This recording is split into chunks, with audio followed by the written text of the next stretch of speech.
दोस्तों एक समय था जब अमेरिका भारत को हथियार देने को लेकर कभी तैयार नहीं होता था और अब समय ने ऐसे करवट लिया कि अमेरिका भारत को हथियार बेचने को लेकर तरस रहा है। इवन पिछले कुछ सालों के घटनाओं को अगर देखा जाए तो भारत और अमेरिका के बीच में कई बिलियन डॉलर के हथियारों के डील के ऊपर जहां पे समझौता हुआ है तो वहीं पे भारत और अमेरिका के बीच में ऐसे कुछ ऐतिहासिक पैक्ट के ऊपर भी हस्ताक्षर हुआ है जो पहले कभी एक्सपेक्ट नहीं किया गया था। और दोस्तों खाली इतना नहीं बल्कि अमेरिका भारत को अपने कई तरीके के नए टेक्नोलॉजी और इनोवेटिव टेक्नोलॉजी देने के लिए भी तैयार है और भारत के अलग अलग डिफेंस डीलों को हासिल करने के लिए काफी मेहनत भी कर रहा है। चाहे वो एयरफोर्स के द्वारा जारी किया गया 114 फाइटर एयरक्राफ्टों का टेंडर हो या फिर AMCI एयरक्राफ्टों के लिए खरीदे जाने वाले इंजन का डील हो। और दोस्तों अब रिपोर्ट में दावा किया जा रहा है कि AMCI एयरक्राफ्टों के इंजन के डील को हासिल करने के लिए अमेरिकी कंपनी जनरल इलेक्ट्रिक के तरफ से काफी मुशक्कत किया जा रहा है और एक तरीके से आप कह सकते हैं कि अमेरिकी कंपनी के द्वारा भारत के सामने लगातार अपने इंजनों को लेकर नए नए ऑफर भी रखा जा रहा है। हाल ही में जनरल इलेक्ट्रिक के एक वरिष्ठ अधिकारी की तरफ से मीडिया को ये जानकारी देते हुए कहा गया है कि जनरल इलेक्ट्रिक भारत के एरोस्पेस सेक्टर को संपूर्ण रूप से बदलना चाहता है और इसी तर्ज पे जनरल इलेक्ट्रिक के द्वारा भारत के साथ करंटली F414 इंजनों के डील को लेकर चर्चा किया जा रहा है और जिन इंजनों का उपयोग भारत अपने तेजस मार्क 2 एयरक्राफ्टों में करेगा। और दोस्तों आप लोगों को ये भी बता दूं कि अमेरिका के लिए भारत पहला ऐसा देश बना जिसे कि अमेरिका केवल मात्र जेट इंजन ही नहीं दे रहा है बल्कि जेट इंजन के 80% तक टेक्नोलॉजी दे रहा है, क्योंकि F414 इंजनों के डील में करीब करीब 80% ट्रांसफर ऑफ टेक्नोलॉजी और मेक इन इंडिया इनिशिएटिव है और इस इनिशिएटिव में इन इंजनों को आने वाले समय में भारत में निर्माण किया जा सकेगा। और जनरल इलेक्ट्रिक केवल मात्र भारत के साथ ये F414 इंजनों के डील के तहत ही आगे नहीं बढ़ना चाहता है बल्कि भारत के संस्था defence research and development organisation के साथ एक पार्टनरशिप में भारत के लिए एक नए इंजन का डेवलपमेंट भी करना चाहता है। मीडिया रिपोर्टों में दावा किया जा रहा है कि जनरल इलेक्ट्रिक की तरफ से DRDO के सामने F414 इंजनों के बेस पे एक नए इंजन को डेवलप करने को लेकर बातों को रखा गया है। और दोस्तों ये इंजन बेसिकली कुछ और नहीं बल्कि AMCI एयरक्राफ्टों के लिए बनाए जाने वाले 110 से 120 किलोन्यूटन थ्रस्ट वाला इंजन होगा। मतलब दोस्तों AMCI एयरक्राफ्टों के इंजन के डील को जहां पे सैफ्रॉन कंपनी मतलब फ्रांस के कंपनी के साथ अब तक जोड़ के देखा जा रहा था तो वहीं पे अब इस डील को हासिल करने के लिए अमेरिका के कंपनी जनरल इलेक्ट्रिक ने भी अपना कमर कस लिया है। जनरल इलेक्ट्रिक के ऑफर में अपने इंजनों को लेकर कई तरीके के बातों को रखा गया है और जनरल इलेक्ट्रिक का कहना यह है कि F414 इंजन जो कि एक बहुत ही रिलायबल और एक आइकॉनिक इंजन है वो इंडिया के AMCI मार्क 1 मतलब फेज 1 के एयरक्राफ्टों में उपयोग किया जा रहा है और ये इंजन करीब करीब 98 किलोन्यूटन तक थ्रस्ट प्रोड्यूस कर सकते हैं। और अगर इन इंजनों के बेस पे AMCI मार्क 2 एयरक्राफ्टों के लिए इंजनों को तैयार किया जाता है तो इंजनों के सर्विसेबिलिटी और मेंटेनेंस को लेकर भी जहाँ पे आसानी होगा तो वहीं पे इंजनों के इंटीग्रेशन में भी भारत को आसानी होगा। इवन कंपनी का ये भी कहना है कि F414 इंजनों के पास इतना स्कोप है कि इन इंजनों को अपग्रेड करके अधिक थ्रस्ट वाले इंजन मतलब 120 किलोन्यूटन थ्रस्ट तक प्रोड्यूस करने वाले इंजनों को तैयार किया जा सकता है। कंपनी की तरफ से इवन स्पेसिफिकली ये भी कहा जा रहा है कि इन इंजनों में अगर एनहांस ड्यूरेबिलिटी इंजन टेक्नोलॉजी का इस्तेमाल किया जाता है जिससे कि इंजनों के खाली परफॉर्मेंस में ही इंप्रूवमेंट नहीं आएगा बल्कि परफॉर्मेंस को और एनहांस किया जा सकेगा। कंपनी का ये भी दावा है कि जनरल इलेक्ट्रिक इन इंजन में 2 स्टेज फैन को इनकॉर्पोरेट कर सकता है जिससे कि फॉरवर्ड स्वेप्ट और ऑल बैक डिजाइन को इंप्लीमेंट करते हुए प्रेशर रेशियो को 10% तक इंक्रीज किया जा सकेगा और इवन इससे करीब करीब 4% तक फ्यूल कंजम्पशन को भी कम किया जा सकेगा और ओवरऑल इससे करीब करीब 20% तक इन इंजनों के जो थ्रस्ट है उसे भी इंक्रीज किया जा सकेगा। और फिलहाल दोस्तों इन इंजनों का जो थ्रस्ट है वो 98 किलोन्यूटन है और ऐसे में 20% अगर इसका थ्रस्ट इंक्रीज होता है तो नो डाउट इन इंजनों का जो थ्रस्ट है वो बढ़ के करीब करीब 120 किलोन्यूटन तक हो जाएगा। और जनरल इलेक्ट्रिक की तरफ से अपने बातों में ये भी बताया जा रहा है कि भारत के सामने जो F414 के एनहांस ड्यूरेबिलिटी इंजन का ऑफर कंपनी के द्वारा रखा जा रहा है ये भारत के लिए एक गेम चेंजर साबित हो सकता है क्योंकि इससे केवल मात्र AMCI एयरक्राफ्टों को ही पावर नहीं मिलेगा बल्कि भारत के एरोस्पेस सेक्टर को भी एक नया रूप मिल सकेगा।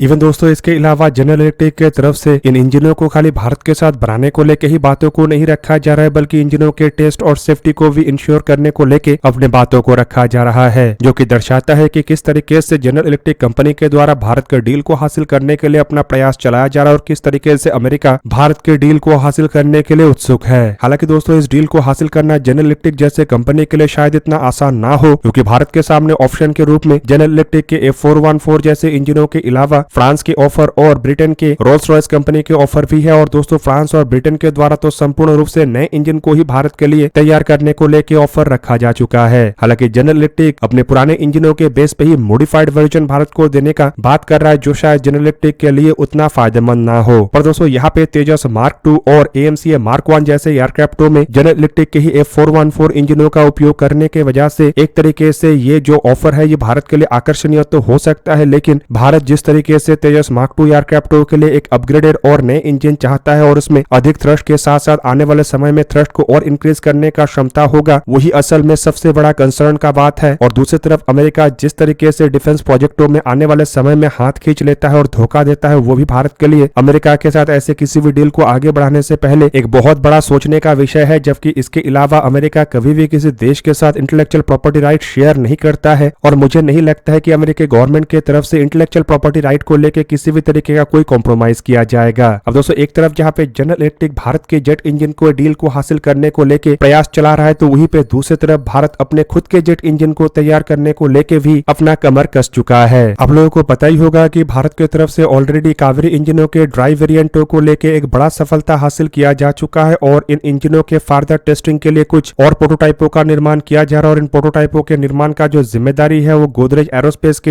हाथ में दिया गया और रिपोर्ट में दावा किया जा रहा है कि जल्द ही गोदरेज एरोस्पेस की तरफ से कुछ ऐसे ही कावेरी ड्राई इंजनों को तैयार करके DRDO के जेट इंजन वाले शाखा मतलब गैस टरबाइन रिसर्च एस्टेब्लिशमेंट को सौंपा जाएगा, जो कि इन इंजनों के टेस्टिंग और सर्टिफिकेशन के काम को अंजाम देगा। यहाँ पे दोस्तों आप लोगों के जानकारी के लिए बता दूं कि गैस टरबाइन रिसर्च एस्टेब्लिशमेंट ही वही संस्था है जिसके तरफ से ये ड्राई कावेरी इंजनों का डेवलपमेंट किया गया है और अब तक इनके टेस्ट को भी गैस टरबाइन रिसर्च एस्टेब्लिशमेंट की तरफ से ही अंजाम दिया जा रहा था। और ये जो ड्राई कावेरी इंजन है ये असल में कावेरी इंजनों के ही एक नया वर्जन है जिसमें कि आफ्टर बर्नर सेक्शन का उपयोग नहीं किया गया है। कुछ ही महीने पहले इन इंजनों का जो टेस्टिंग है वो रशिया में एक टेस्ट वेट फैसिलिटी में किया गया था और हाई ऑल्टीट्यूड टेस्ट के बाद भारत को एक बहुत बड़ा सफलता मिला था। और ये जो ड्राई कावेरी इंजन है ये असल में 46 किलोन्यूटन तक थ्रस्ट को प्रोड्यूस कर सकता है, जो कि भारत के लिए एक बहुत बड़ा अचीवमेंट तो नहीं है, लेकिन इंजनों के डेवलपमेंट का जो पहला शुरुआत है वो इससे हो सकता है। इन इंजनों का उपयोग भारत की तरफ से अपने घातक अनमैन कॉम्बैट एरियल व्हीकल में मतलब स्टेल्थ ड्रोनों में किया जाना है और ड्रोनों में एक्चुअली में इसका उपयोग करने से पहले गैस टरबाइन रिसर्च एस्टेब्लिशमेंट की तरफ से इन इंजनों को बारीकी से जांचा जाएगा और उसके लिए पहले इन इंजनों के कुछ प्रोटोटाइपों को निर्माण किया जाएगा और निर्माण के बाद शायद इन प्रोटोटाइपों का उपयोग तेजस एयरक्राफ्टों के टेस्ट फील्ड में भी किया जाए। हालांकि दोस्तों ये जो ड्राई वेरिएंट है इससे डायरेक्टली तो शायद तेजस मार्क 1 एयरक्राफ्टों के टेस्ट फील्ड में लगाया नहीं जाए, बल्कि इसके लिए इन इंजनों के एक आफ्टर बर्नर सेक्शन का डेवलपमेंट करना पड़ेगा। और दोस्तों ये जो आफ्टर बर्नर सेक्शन है ये अगर इंजन में लग जाता है तो नो डाउट ये जो इंजन है ये करीब करीब 73 किलोन्यूटन तक थ्रस्ट प्रोड्यूस कर सकेगा, जो कि तेजस एयरक्राफ्टों के फ्लाई के लिए तो काफी है, लेकिन तेजस एयरक्राफ्टों के ऑपरेशनल कैपेबिलिटी के लिए इससे अधिक थ्रस्ट वाले इंजनों का जरूरत पड़ेगा। बेसिकली तेजस एयरक्राफ्टों में जो F404 इंजनों का फिलहाल इस्तेमाल किया जा रहा है वो करीब करीब 84 किलोन्यूटन तक थ्रस्ट प्रोड्यूस कर सकता है और कावेरी इंजनों के ड्राई वेरिएंटों में अगर आफ्टर बर्नर सेक्शन लगाया जाता है तब भी करीब करीब ये 10 किलोन्यूटन थ्रस्ट पीछे रहेगा, जो कि तेजस एयरक्राफ्टों के F404 इंजनों के रिप्लेसमेंट कभी नहीं बनेगा। पर दोस्तों अगर किसी भी तरीके से आने वाले समय में इन इंजनों के थ्रस्ट को कम से कम 10 से 15 किलोन्यूटन तक बढ़ाया जा सकता है तो नो डाउट ये भारत के कई तरीके के आवश्यकताओं को पूरा कर सकेगा, जिनमें तेजस मार्क 1 और मार्क 1A में इंजनों के रिप्लेसमेंट के रूप में जहां पे इन इंजनों का उपयोग किया जा सकता है तो वहीं पे जो HLFT-42 एयरक्राफ्टों के प्रोजेक्ट है उसमें भी शायद इन इंजनों का उपयोग किया जा सके। हालांकि दोस्तों इसके अलावा आप लोगों के जानकारी के लिए बता दूं कि भारत के द्वारा कावेरी 2.0 इंजन के ऊपर भी काम किया जा रहा है और रिपोर्ट के मुताबिक इस तरीके के जो इंजन है वो करीब करीब 90 से 95 किलोन्यूटन थ्रस्ट प्रोड्यूस कर सकेगा। और दोस्तों अगर ये इंजन बन जाता है तो नो डाउट केवल मात्र इन इंजनों के सहारे F404 इंजनों को ही रिप्लेस नहीं किया जा सकेगा, बल्कि भारत अपने Tejas mark 2 twin engine deck based fighter aircraft और AMCA एयरक्राफ्टों में इस्तेमाल होने वाले F414 इंजनों को भी आने वाले समय में रिप्लेस कर सकेगा।